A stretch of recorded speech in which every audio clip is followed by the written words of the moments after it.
धन्यवाद। परमेश्वर का महिमा हो। इस YouTube चैनल में आप सबका स्वागत करते हैं। सबको मसीही नमस्कार। मैं आशा रखते हैं आप सब लोग ठीक हैं। आइए आज का हम संदेश, आज का विषय होगा शांति देने वाला परमेश्वर। शांति देने वाला परमेश्वर। मेरे प्यारे परमेश्वर का प्रियजनों, पवित्र शास्त्र बाइबल से भजन संहिता का पुस्तक 122 अध्याय का 7 आयत में हम निकाल के पढ़ेंगे। जी। तेरी शहरपना के भीतर, तेरी शहरपना के भीतर शांति और तेरे मोहल्ले में कुशल होवे। तेरे महलों में कुशल होवे। आमीन, हालेलुया। शहरपना का भीतर शांति और तेरे महलों में कुशल होवे। आमीन। यानी आपका हृदय में शांति और आपके घरों में भी शांति की जरूरत है। बहुत लोगों का हृदय में शांति नहीं होने के कारण शांति की दवाई लेते हैं। शांति की दवाई क्या है? खैनी। शांति की दवाई क्या है? गुटखा। शांति की दवाई क्या है? आमीन। शांति का दवाई है गांजा। शांति का दवाई लोग क्या सोचते हैं? आमीन, दारू है। शांति का दवाई दाढ़ी है, ऐसा सोचते हैं। लेकिन शांति का दवाई गांजा, ताड़ी और दारू नहीं है। आमीन। सिगरेट नहीं है, बीड़ी नहीं है, परंतु शांति का उत्तम गवाह है परमेश्वर का वचन। हालेलुया। और वचन कहता है जब वचन आपके अंदर रहेगा आपके जीवन में शांति होगा। वचन मतलब आज्ञा। हालेलुया। जब आज्ञा आपके हृदय में है आपका परिवार कुशल से होगा। इसलिए प्रभु की वचन साफ शब्दों में कहता है, यहाँ पर यात्रा का गीत में दाऊद इस बात को बताता है, यदि हमारे जीवन में शांति होना है तो परमेश्वर का करीब रहना पड़ेगा। हालेलुया। परमेश्वर का करीब रहना मतलब उनसे दुआ में लगे रहना। दुआ में लगे रहना। यही बात यशायाह नबी का पुस्तक 48 अध्याय 18 आयत में लिखा है। जी। भला होता कि तूने मेरी आज्ञा को ध्यान से सुना। आज्ञा को ध्यान से सुना होता। हालेलुया। ध्यान से। आज्ञा क्या है? आज्ञा ये है तुम मुझ में बने रहो और मेरी बातें तुम में बनी रहे। जो चाहो मांगो तुम्हारे लिए हो जाएगा। हालेलुया। आप चिंता मुक्त होना चाहते हैं, परमेश्वर का आज्ञा को अपना अपना बनाने के लिए तत्पर होना। अगली बात क्या कहता है? इतना ही नहीं, जब आज्ञा रहेगा, जब ध्यान से सुनेंगे तो होगा क्या? पढ़िएगा जी। तब तेरी शांति नदी के समान, तेरी शांति नदी के समान और तेरा धर्म समुद्र की लहरों के समान होता। आमीन, हालेलुया। शांति किसके समान होगा? नदी के समान। जब आज्ञा में रहेंगे, परमेश्वर में बने रहेंगे, प्रभु से रात दिन प्रार्थना करेंगे, आमीन, परमेश्वर का इच्छा के अनुसार जीवन बिताएंगे, अपनी मर्जी नहीं परमेश्वर का मर्जी के अनुसार जीवन बिताएंगे। प्रभु का वचन कहता है आपका घर में, परिवार में शांति, आपका बिजनेस में उन्नति, आपका हालेलुया बच्चों में उन्नति आप देखना यदि चाहते हैं, आमीन, आपका कलीसिया में उन्नति देखना चाहते हैं, अपने काम में उन्नति देखना चाहते हैं, शांति की नदी के समान उन्नति को देखेंगे। हालेलुया। अगली बातें लिखा है, आमीन, इसमें समुद्र के लहरों के नाई आप देखेंगे आपका काम को तेजी में बढ़ते हुए। हालेलुया। क्या आप चाहते हैं वो आशीष हमको मिलना चाहिए? यदि चाहते हैं तो आप परमेश्वर के करीब रहना पड़ेगा। हालेलुया। काम से अधिक परमेश्वर से दुआ करना पड़ेगा, प्रभु की आवाज सुनना पड़ेगा। यशायाह नबी का पुस्तक 32 अध्याय 17 और 18 में लिखा। जी। और धर्म का फल और शांति और उसका परिणाम शांति और उसका परिणाम सदा का चैन और निश्चित होगा। चैन और निश्चित स्थानों पर। हालेलुया। मेरे प्यारे परमेश्वर का प्रियजन, आगे मेरे लोग शांति के स्थान में निश्चित रहने। आमीन। परमेश्वर कहता है जो मेरा बाट जो हैंगे वो निश्चित शांति का आमीन स्थान में निवास करेंगे। हालेलुया। आमीन। आनंद को प्राप्त करेंगे, उसको कोई रोक नहीं सकता। परिस्थितियां चाहे जो भी हो, आपको प्रभु बढ़ाएगा। इसलिए प्रभु का वचन कहता है साफ शब्दों में, आगे क्या कहता है, और विश्राम के स्थान में सुख से रहेंगे। विश्राम के स्थान में सुख से रहेंगे। प्रभु ने 6 दिन काम किया, 7वां दिन विश्राम किया, और उन्होंने विश्राम करते समय कहा, देखा का फूलो फलो पृथ्वी में भर जाओ। मतलब आशीष दी, वो आशीष का दिन, विश्राम का दिन को हम परमेश्वर का बाण चूमने का दिन, मतलब आशीष लेना चाहते हैं, चाहते हैं मेरे जीवन में शांति हो, चाहते हैं आपके परिवार में भलाई हो, तो आप परमेश्वर के चरणों में भी बैठने के लिए तत्पर होना चाहिए। जब सृष्टिकर्ता पूरी दुनिया को बनाया, 6 दिन किया काम, 7वां दिन आराम किया, उसके धन्यवाद दिया, देखा और आशीष दी, तो हम भी परमेश्वर को धन्यवाद देने वाले बने और आशीष लेने के लिए उसके चरणों में बैठने वाले बने। हालेलुया। हर दिन काम ही नहीं करते रहिए। देखिए, दिन और रात बनाया परमेश्वर। वो जानता था कि यदि दिन ही रखेंगे तो इंसान सो नहीं पाएगा, इसलिए रात बनाया। इसका मतलब रात बनाया, आप उसमें आराम कर सकते। आपका जीवन में जब चंगे भले हैं, काम दिखाई देता है, पर बीमार हो जाते हैं, अस्पताल जाके महीनों इंतजार करना पड़ता है। मेरे प्यारे परमेश्वर का प्रिय जनों, कम से कम सप्ताह में सरकारी काम है, उसमें भी रविवार को छुट्टी रहता है। कम से कम एक दिन रविवार का छुट्टी मनाकर मॉल घूमने का दिन नहीं है, आमीन, और कुछ पार्क में जाने का दिन नहीं है केवल, परंतु ईश्वर को दुहाई देने का दिन है। इस बात को जाने और जान के परमेश्वर के चरणों में बैठे, आपका शांति को कोई छीन नहीं सकता। हालेलुया।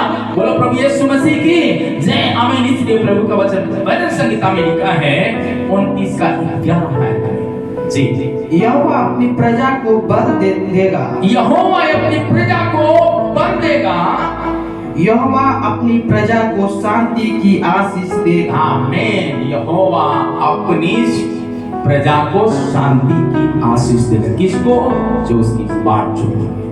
बाट जोड़ने वाले को बल मिलेगा, बुद्धि मिलेगा, सामर्थ्य मिलेगा, और इतना ही नहीं, उसको आशीष भी शांति की मिलते रहेगा। हालेलुया। यानी बराबर मिलेगा। यूहन्ना रचित सुसमाचार 14 का 27 आयत में जी, मैं तुम्हें शांति दिए जाता हूँ। इसलिए यीशु मसीह ने कहा, जब आमीन स्वर्गारोहण हुआ, उसमें कहते हैं मैं शांति दिए जाता हूँ, अपनी शांति तुम्हें देता हूँ, अपनी शांति मैं तुझे देता हूँ। क्रूस से हमारे लिए सब कुछ उन्होंने दे दिया जी। जैसा संसार देता है, जैसा संसार तुम्हें देता है, मैं तुम्हें नहीं देता, वैसा नहीं देता। संसार केवल आप जब बने रहेंगे तो बोलेगा हाँ मैं आपके साथ हूँ, थोड़ा बीमार हो गए, पैसा का जरूरत रहेगा, मुंह घुमा के चल देंगे। पर यीशु मसीह ऐसा परमेश्वर नहीं है।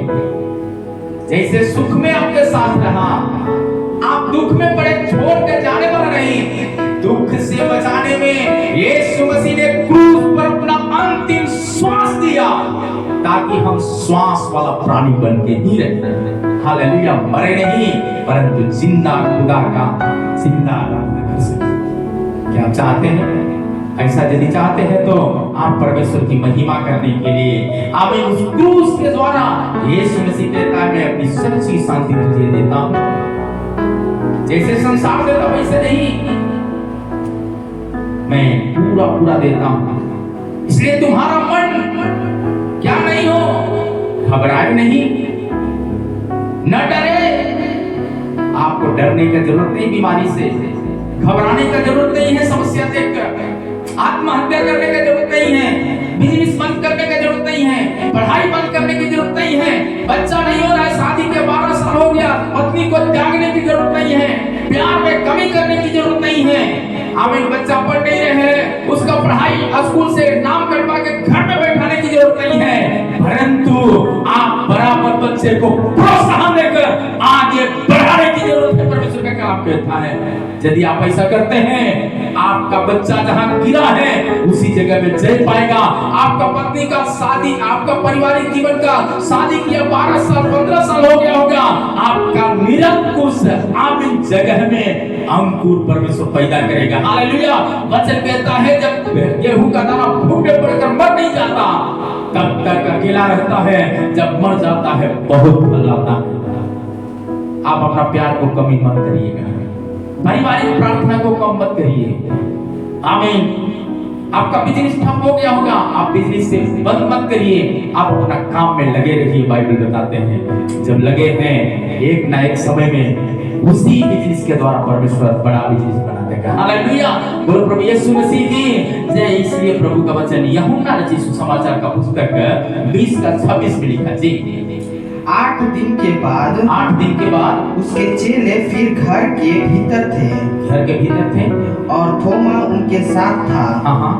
और द्वार बंद थे। तब यीशु आया और उनके बीच में खड़ा होकर कहा, तुम्हें शांति मिले। लोग डर के कारण आमीन घर में कोठरी में बंद थे और यीशु मसीह आमीन जब कब्र में से जी उठकर उनके सामने द्वार खटखटाया और जब खोला लोगों ने तो देखा यीशु है, कहता है तुम्हें शांति मिले। इसलिए प्रकाशित वाक्य का पुस्तक में भी लिखा है, देख मैं द्वार पर खड़ा हुआ खटखटा रहा हूं, तू मेरा शब्द सुन, द्वार खोल तो मैं अंदर आकर तुम्हारे साथ भोजन करूंगा और तुम मेरे साथ। आप उसका शब्द सुनने के लिए तैयार हैं? आपका भी शब्द सुनने के लिए परमेश्वर तैयार है। क्या आप चाहते हैं कि प्रभु आपके जीवन में शांति दे, तो आप उसका सुनने के लिए तैयार हो जाइए। दूसरा थिस्सलुनीकियों का पुस्तक 3:16 में लिखा है, अब प्रभु जो शांति का श्रोता है, आप ही तुम्हें सदा और हर प्रकार से शांति देगा। पैसा में आनंद, परिवार में आनंद, बच्चों का पढ़ाई में आनंद, बिजनेस में आनंद, आपका हर जीवन का क्षेत्र जो चाहिए, आपका कपड़ा में आनंद, सब चीजों में आनंद परमेश्वर देगा। आपके कुर्सी में आनंद देगा परमेश्वर और आप कहेंगे यहोवा भला है, यहोवा भला है, उसकी करुणा सदा की है। हालेलुया। हमेशा साथ रहेगा। क्यों साथ रहेगा? क्योंकि ये वचन स्पष्ट तरीका से लिखा है। और इस वचन को दोहराइएगा। अब प्रभु जो शांति का सोता है, आप ही तुम्हें सदा और हर प्रकार से शांति दे। प्रभु तुम सबके साथ रहे। आमीन। प्रभु तुम सबके साथ रहे मतलब क्या है? आमीन। हालेलुया। दीपक के साथ सदा रहे। आमीन। आदित्य के साथ सदा परमेश्वर रहे। आमीन। हालेलुया। इतना ही नहीं, आयुष के साथ परमेश्वर सदा रहे यदि चाहते हैं। आमीन। हालेलुया। कौशल्या के साथ परमेश्वर सदा रहना है। आमीन। तो क्या करना है? आमीन। हालेलुया। और आयुष के साथ परमेश्वर सदा रहना है, ममता के साथ परमेश्वर सदा रहना है। तो क्या करना है? परमेश्वर का वचन कहता है यहोवा का बाट जोहते रहना। अगली बात क्या कहता है?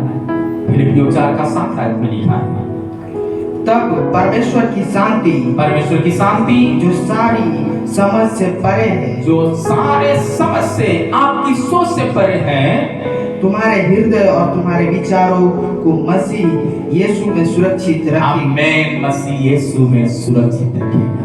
क्या आप चाहते हैं मसीह आपकी सुरक्षा बने, मसीह आपको एक सही अगुआ बने? यदि आप चाहते हैं उस मसीह अगुआ का आमीन आदर करने में आप आगे आ जाए। आइए हम अपने आंखों को बंद करें। धन्यवाद परमेश्वर, ये सुना हुआ वचन के अनुसार जो वचन सुना है लोगों का जीवन आशीषों से भरपूर। धन्यवाद देते हैं प्रभु प्रार्थना सुनने के लिए, मांगते प्रभु यीशु के नाम से। आमीन। आमीन। Thank you.